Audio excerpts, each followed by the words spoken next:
Todo pasa por la radio. A continuación, columnistas por FM Ciudad Pringles. Despertando en la ciudad.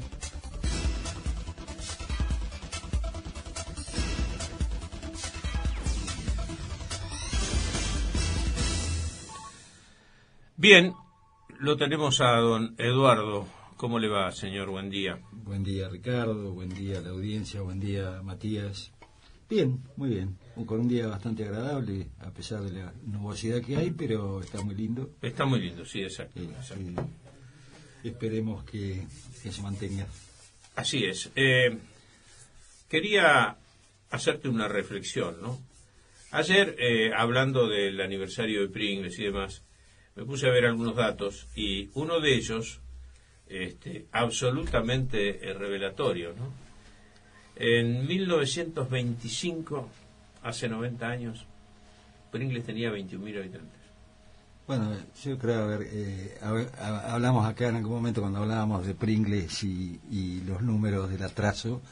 Yo te decía que en 1947, de esa fecha hasta ahora, la población de Pringles se había mantenido, o sea, había crecido y luego había caído nuevamente, ¿no? La verdad que datos... Pero este dato a mí me corrió frío por la espalda. No, sí, ¿Sabés cuántos habitantes tenía el país en 1925? No lo sé. 2.400.000. Claro, muy poquitos. Si siguiéramos el mismo crecimiento demográfico, Pringles tendría que tener, para estar en paridad con el país, 370.000 habitantes más o menos. Bueno, quizá los fundadores y Dardo Rocha, ellos no pensaron en semejante cantidad, pero si vos ves el planteo del ejido urbano de Pringles, que tiene casi tantos años como Pringles, es una ciudad planificada para tener una población 5 veces mayor que la que tenemos, ¿no? O sea que evidentemente ellos estaban viendo un futuro que en algunos casos se dio y en otros no no se siguió a ese ritmo. Pero recién cuando dialogamos con Jorge Esponda, él habla desde Santa Fe, desde una zona productora muy muy importante de soja, y bueno, comentábamos esto de que la falta de resolución y de soluciones laborales para la gente hace que la gente migre, generando en la provincia de Santa Fe, punto emblemático Rosario, el Gran Rosario, que es tremendamente complicado en lo social, en lo económico, en el delito, en la seguridad, ahora con un poco la pobreza y el epicentro del narcotráfico también, una ciudad totalmente atacada. Llevan 360 muertos. No, sí, es de terror. Es una locura. Bueno, pero... Todo esto por justamente, yo siempre sostengo la teoría de los europeos con su sabiduría de mantener el tejido social rural. Exactamente. Bueno, ¿Por qué? Por eso subsidian la producción agropecuaria. Y bueno, fíjate que España tiene 60 o 70 millones de habitantes. Sí, alrededor de eso. Bueno, la ciudad capital tiene 6 millones. No, tal cual. Bueno, ellos han sido... Y están preocupados en Madrid porque tienen 6 millones. Sí, tal cual. El tema de los subsidios al campo en toda Europa precisamente está guiado para mantener la población rural y evitar estos problemas que son mucho más costosos de resolver y a veces son de soluciones imposibles que tener grandes poblaciones urbanas. O sea, es más barato subsidiar al campo, a la producción, que a su vez genera otros recursos, que luego tener que atender los desastres que causan los grandes desarraigo y los grandes conglomerados una urbanos. Vez yo conocí un tipo que escribió un libro un tema parecido, desarraigo, pero fue seducido por las grandes luces y se fue de su pueblo chico para venir a una gran ciudad que se mantiene en los mismos niveles que en 1920. Increíble, es increíble. Digamos que no tuviste una elección muy brillante. Bueno, estoy pensando en París. Ayer estuvimos hablando con Ricardo Martínez Paz, que está en París hace 37 años, y posiblemente me vaya a París para el año que viene. Y harás la radio desde allá, supongo, ¿no? Seguro, no, y ya la vamos a hacer de allá, con Matías vamos a hacer el programa de París. Hoy con la tecnología invitados estamos, vamos a ver qué hacemos. Podría ir yo también. Si me Sí, nos vamos todos a la ciudad luz. Bueno, vos sabés que justamente, perdón que te interrumpa, pero justamente... No, es que yo te iba a preguntar a ver cuál era el tema. Sacaste el tema tengo dos temas para hablar puntualmente. Uno es el que vos iniciaste, parece que nos entendemos, ¿no? Porque casualmente lo que vos hiciste hacer era mirar un poco en el cumpleaños de nuestro distrito, mirar un poco la historia, ¿no?, de nuestro distrito.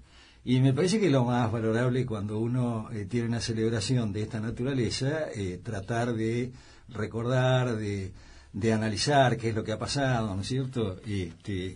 Y bueno, y eso en definitiva es el objetivo de la celebración, es decir, recordar el porqué, ¿no? Y por qué y cómo estamos hoy, y cómo vamos a estar el año que viene, y cómo estuvimos el año pasado.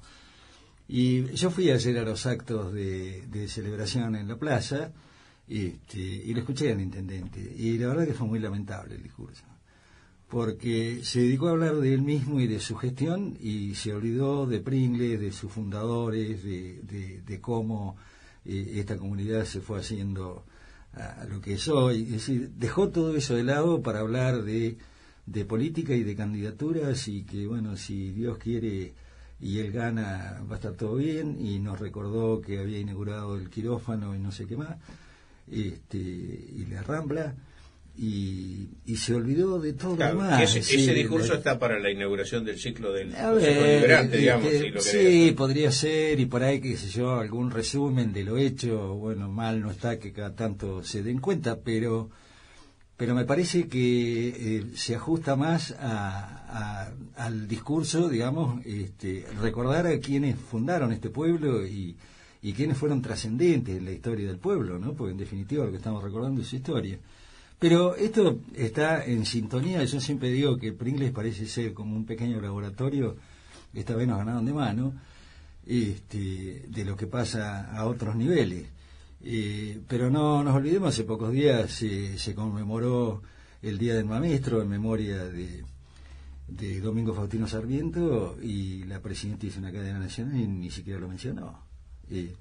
O sea que pareciera que la fecha es conmemorativa en vez de ser conmemorativa, o sea, para traer la memoria de lo que ocurrió, sirven para hacer campaña política. Claro, a mí se me ocurrió ayer rescatar la figura de Geoffredo Flesia porque de alguna manera es emblemático en la educación de este lugar, la educación, ¿no?, de Pringles. Bueno, entonces me parece que el 11 de septiembre tendríamos que haber hablado todos de Geoffredo Flesia y de Sarmiento, que la mayoría lo hemos hecho, pero nuestras dirigentes, quienes convocan y reúnen a la gente para conmemorar algo, se olvidan de eso y se dedican a hacer campaña política. Y fue lo que hizo el otro día nuestro intendente en la conmemoración de los 133 años del distrito. Triste. Sí, yo hice porque leí dos cosas que dijo y bueno, ya lo vinculé con la campaña, ¿no? Sí, totalmente. Lamentablemente, bueno, es lo que tenemos, y bueno, esperemos que a futuro estas cosas cambien en manos de él o de quien sea, pero que cambie esta impronta, porque me parece que esto no conduce a nada. Es decir, recordar todo ese pasado, que es indispensable recordar, nos marca, digamos, de alguna manera una huella, un cauce hacia el futuro. Mientras sigamos olvidándonos de estas cosas, a ver, lo que vos decías recién, desde 1927, 1925 teníamos 21.000 habitantes, la población que tenemos hoy. Bueno, evidentemente acá lo que hay que sentarse es a pensar qué nos pasó. Yo lo decía ayer. Entonces no podemos estar hablando de que si Macri, si el gobierno de la provincia me manda la obra o no me deja terminar el Boulevard 40 o la Rambla o lo que sea. Me parece que eso no es trascendente. Es decir, analicemos qué fuimos, hacia dónde vamos y qué nos pasó en el medio. Y eso es lo que tenemos que analizar. Y esto no le podemos echar culpa solamente a los gobiernos, también es culpa nuestra, o sea, responsabilidad, no digo responsabilidad. Bueno, me parece que hay un momento óptimo para convocar a los ciudadanos que se reúnen a escuchar a su máxima autoridad, como para hacer reflexiones de esta naturaleza y dejarse de hacer campaña política que la hagan en los medios, que paguen, sí, por supuesto. Que hagan lo que tengan que hacer, pero eso es absolutamente válido. Él va por su reelección pero no me parece que sea el momento. Utilizar estrados de esa naturaleza y y acontecimientos de ese tipo es de bajo valor institucional. No, totalmente. Es de bajo valor. Imagínate que criticó fuertemente, quizá no lo hizo con nombre y apellido, pero criticó fuertemente la acción del gobierno provincial y nacional, y en el palco al lado de él había gente afín al gobierno nacional y provincial. No me parece razonable que estas cosas se estén manifestando de esa manera, porque no es el ámbito, porque si hubiera sido un acto político no hubiera tenido gente del Frente para la Victoria al lado de él. Seguro.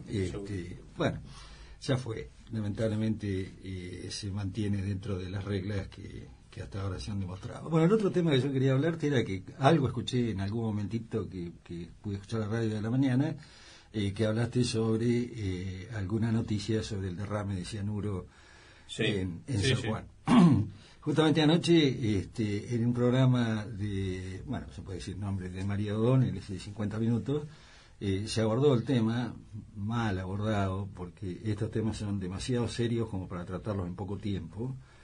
Y bueno, tuvo la palabra de Pino Solana, un eterno defensor del tema. Pobre Pino, si lo habrá visto uno deambular por los canales hablando de la que minería. Todos conocimos a la Barrick Gold por Pino, por ¿no? Pino Solana. Bueno, tampoco le dio demasiado tiempo a Pino y después estuvo entrevistando a un ingeniero en minerías que evidentemente representaba a la Barrick Gold, o por lo menos al grupo minero que explota en la Argentina, que tampoco, si bien no le dio tiempo, no me parecía que era justamente la persona que había que escuchar, ¿no? Sí, porque obviamente se iba a escuchar una campana. Vos sabés que te hago un aporte en la materia. Ayer, en el clásico zapping que hago en la radio, estaba en Bahía Blanca, así que estaba ahí con algunas FM, pero de Buenos Aires, ¿no? Y en un momento determinado llaman a un ingeniero de Chile. Y bueno, la primera cuestión que destacó el chileno fue que, bueno, dice, miren, si se trata de posiciones de un país de otro, está bien claro. En el mismo sector vecino, cruzando la cordillera, está Pascualama. Pascualama es un proyecto minero que el gobierno chileno desactivó porque lo consideró peligroso. Y además dijo una cosa respecto del cianuro, que es de sentido común, solo que, claro, hay que estar en el métier, digamos, para conocer. Dice, mire, es muy sencillo. Dice, el cianuro tiene un control de stock, por su peligrosidad tremenda, tiene un riguroso control de stock. Si hubo un derrame de cianuro entre un tiempo y un tiempo, pongámosles 24 horas, o 13 horas, o 15 horas, o 12 horas, ese tiempo registra la existencia de cianuro que había y la existencia de cianuro que hubo posteriormente. La diferencia se derramó. No le busquen otra explicación. Yo no lo había pensado, eso bueno, no se pone uno en el lugar a pensarlo. Y otra cosa que dice, cada conducto de cianuro tiene piletas de resguardo. ¿Sabes qué pasó con las piletas de resguardo? Estaban las compuertas abiertas. Estaban las compuertas abiertas. Entonces, ¿en manos de quién está? No, tal cual. ¿En manos de quién por está? Eso, este tema, para mí, es un tema alarmante. Me parece que justo ocurre en un momento que la sociedad está sensibilizada por otros temas. En general, el tema ambiental no sensibiliza demasiado, pero están con el dólar, que se escapa, que no se escapa, quién va a ser presidente, si Scioli va al debate o no va al debate, pero estas cosas que son trascendentes y son sumamente importantes pasan a un segundo plano, y cuando queremos acordar, en 4, 5, 10 días este tema se olvidó. Es más, sin ir más lejos, el mismo juez que ordenó allanamiento, detención detener la producción y demás, ya liberó todo. Ayer liberó todo. Que se puede... No, y el propio Scioli, que no sé por qué paga un costo, si se quiere, de esa materia, dijo que estaba todo resuelto. Que estaba todo bien. Que estaba todo bien, cuando nadie sabe si está todo bien. Bueno, imagínate que esto arranca diciendo, la empresa en los primeros días que había habido un derrame de 15.000 litros de agua cianurada. A los 2 o 3 días dice que no, que eran 224.000 litros, y ahora terminó diciendo que era más de 1 millón de litros. Hay una diferencia entre 15.000 y 1 millón de litros. Uno se podría equivocar, en vez de ser 15.000 que sean 18.000 o 20.000 o 25.000, pero de 15.000 a 1 millón, o más de 1 millón, veremos en definitiva después cuánto es en total, me parece bastante grave. Yo, como soy un seguidor de estos temas y me gustan hacer muchos números, hice algunos números que te los quiero transmitir y que la audiencia los escuche. Perdón. Matecito de por medio, decimos. Claro está. Exactamente. Bueno, si asumimos que es cierto que se derramó 1 millón de litros de agua cianurada, ¿qué es agua cianurada? Agua mezclada con cianuro. Ellos dicen que esas mezclas están en el orden del 7 al 8% de cianuro en agua. 1 millón de litros significan 80.000 kilos de cianuro que fueron, junto con el agua, a ensuciar el medio ambiente. No son números pequeños. ¿Cuánto puede contaminar esto? Bueno, me fui al Código Alimentario Argentino, el artículo 982, cosa que he leído abundantemente ese artículo durante los últimos años, porque ahí es donde se fijan la tolerancia de las sustancias tóxicas en el agua potable. Dice que caso arsénico, primo. Caso arsénico. Por eso te digo que casi el artículo 982 es parte de mi libro de cabecera. Lo sabes de memoria. De memoria. Y dice que la tolerancia máxima de cianuro en agua potable es de 0,10 miligramos por litro. Un dato a tener en cuenta. Entonces, me puse a hacer esta cuenta. Digo, estos 80.000 kilos de cianuro que se volcaron en ese agua cianurada y que fueron a parar al río Hachal y algún otro, ¿cuánta agua qué capacidad tienen para contaminar agua por encima de los niveles de tolerancia de arsénico, para que no se constituya en una sustancia o no constituya al agua contaminada en un agua tóxica? Bueno, este número es de los que no se pueden leer, de la cantidad de ceros que tiene, ¿no? Pero lo vamos a resumir de esta manera. Son 800 millones de metros cúbicos que representan 800.000 millones de litros de agua. A ver, una cantidad de ceros enorme, ¿no? Pero si nos quedamos en 800 millones de metros cúbicos, ya es un número que podemos leer. Lo que tenemos que recordar, que le tenemos que agregar 3 ceros, porque 1 metro cúbico son 1.000 litros de agua. Exactamente. ¿No? O sea que estamos en el orden de los 800.000 millones de litros de agua que se pueden contaminar por encima de la tolerancia con la cantidad de arsénico que se les escapó en el veladero. Ahora vamos a ver la dimensión que toma dentro de lo que es un río, ¿no? Entonces estuve buscando y leyendo bastante sobre el río Hachal. Es un río que nace en las altas cumbres y recorre más o menos hasta que llega como afluente del río Desaguadero, recorre entre 250 y 300 kilómetros. Su caudal medio es de 9 metros cúbicos por segundo. ¿Qué significa esto? Si nosotros nos ponemos en un punto, medimos, digamos, la profundidad y el ancho del río y vemos cuánto tarda en ese punto, cuánto tarda de pasar el agua, se puede medir que 9 metros cúbicos, o sea, 9.000 litros de agua por segundo pasan por un determinado punto. ¿Está claro esto? Ese es el caudal. O sea, por segundo, quiere decir que en el minuto... Bueno, tengo los números hechos. Bien, dale. A ver, en una hora pasan 32.400 metros cúbicos. Agreguémosles 3 ceros, y esa sería la cantidad de litros, son 32 millones de litros. En un día pasan 777.600 metros cúbicos, o sea, 777 millones de litros. En un año pasan 283.600 millones de litros. ¿Está? Ya me perdí, ahí se me fue 200, todo. Ahora repito porque lo que vale es la comparación.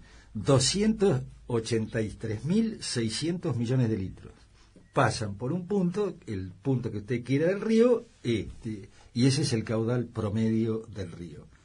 Ahora, la capacidad de contaminación era de 800.000 millones de litros. ¿Qué significa esto?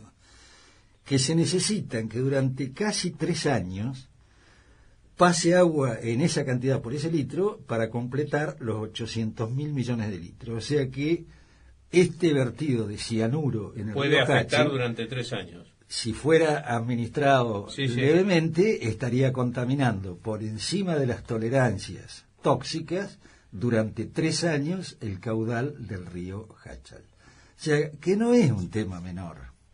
Entonces cuando ayer Pino dice... No, el desastre es un desastre ambiental. y sí es un desastre ambiental. Y ya está operando de nuevo la Barricol, y sí, ya pasó.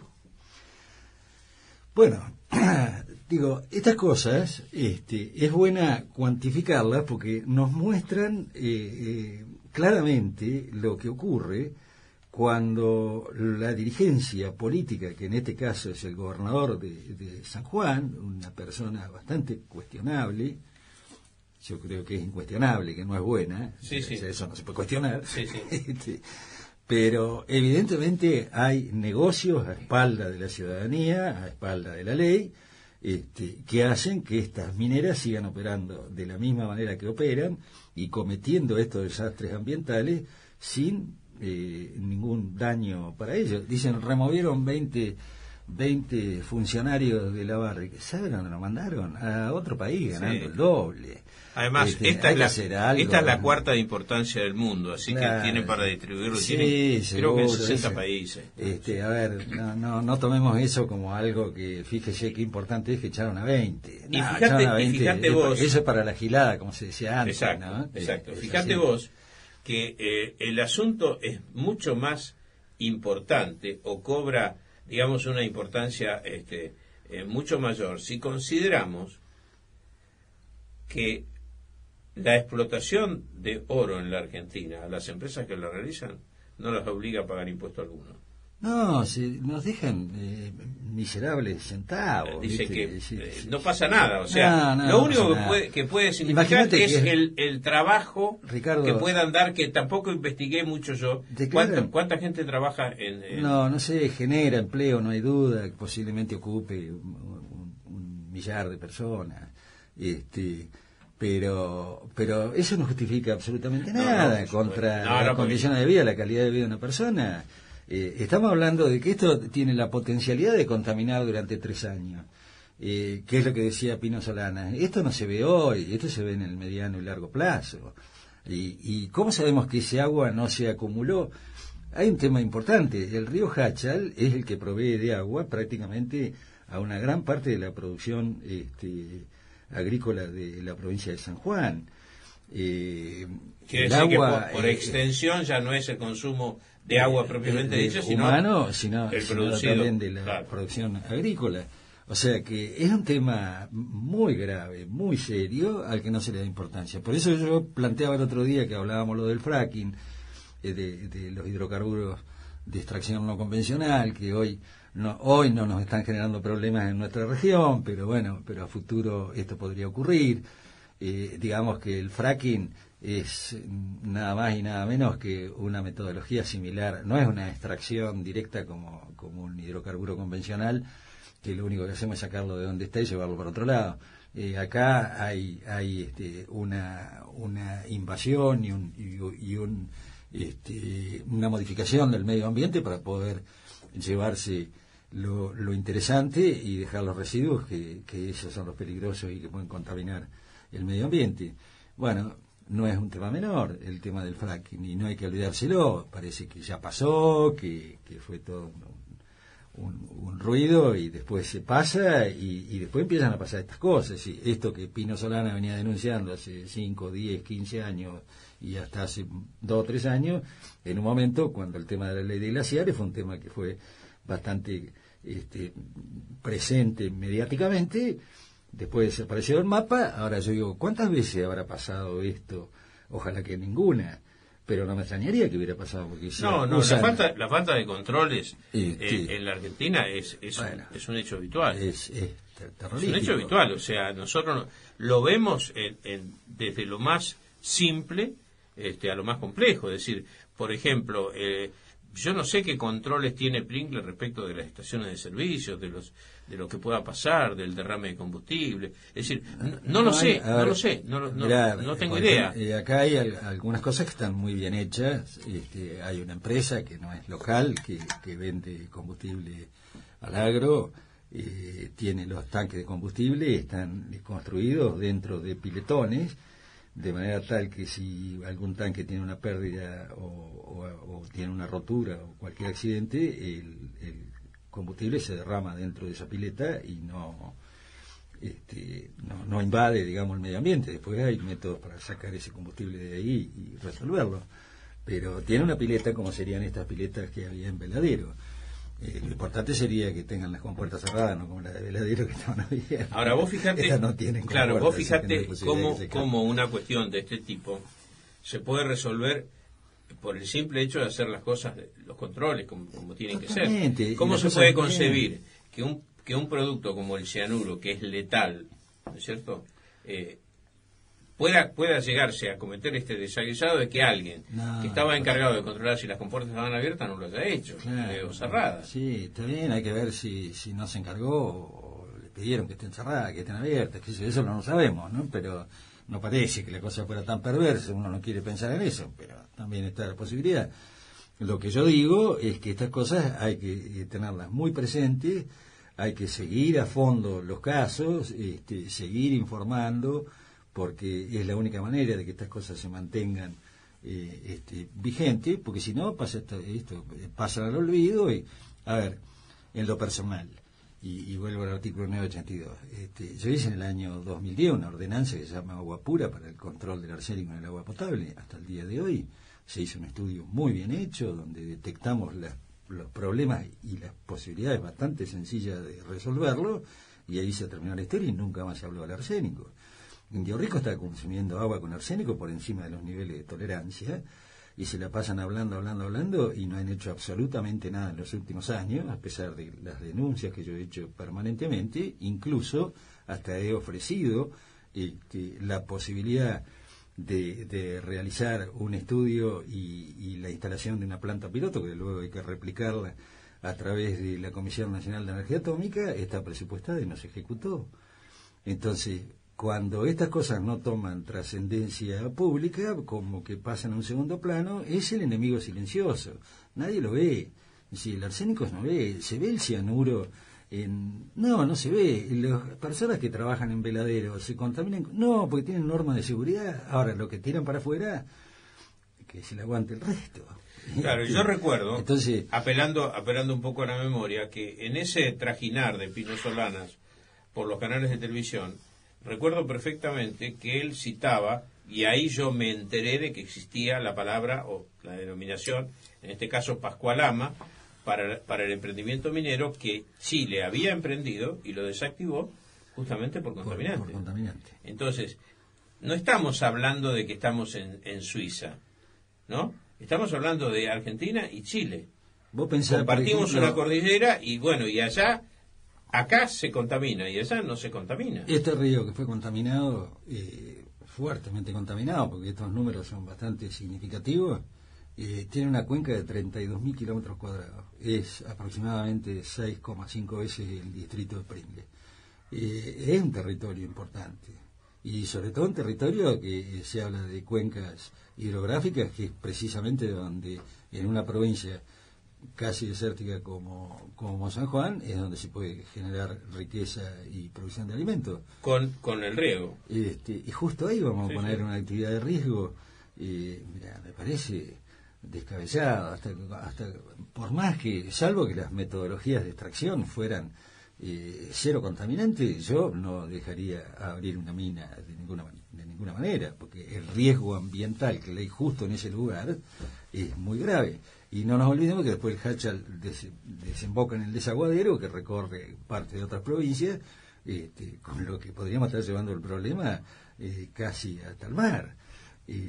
O sea que no es un tema menor. Me parece que ahí, y si esto dijéramos, la minería en Chile representa un porcentaje de su Producto Bruto y sus exportaciones muy importante.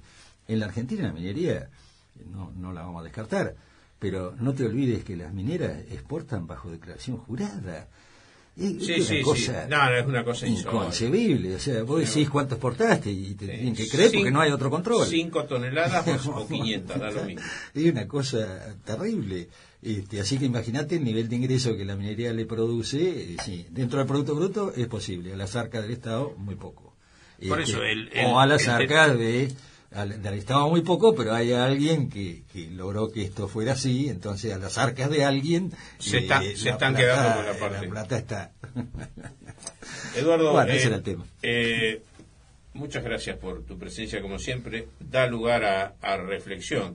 que es una de las cosas que pretendemos aquí, ¿no? Dejar sentado que todas las cuestiones hay que pasarlas por la cabeza, ¿no? Que es la parte del ser humano que hay que actuar con más frecuencia. A veces no lo usamos demasiado. No, la verdad que no. Despertando en la ciudad, Magazine Radial, de lunes a viernes, de 9 a 11:30, con la conducción de Ricardo Giacone, por FM Ciudad Pringles, 88.7 MHz, la radio.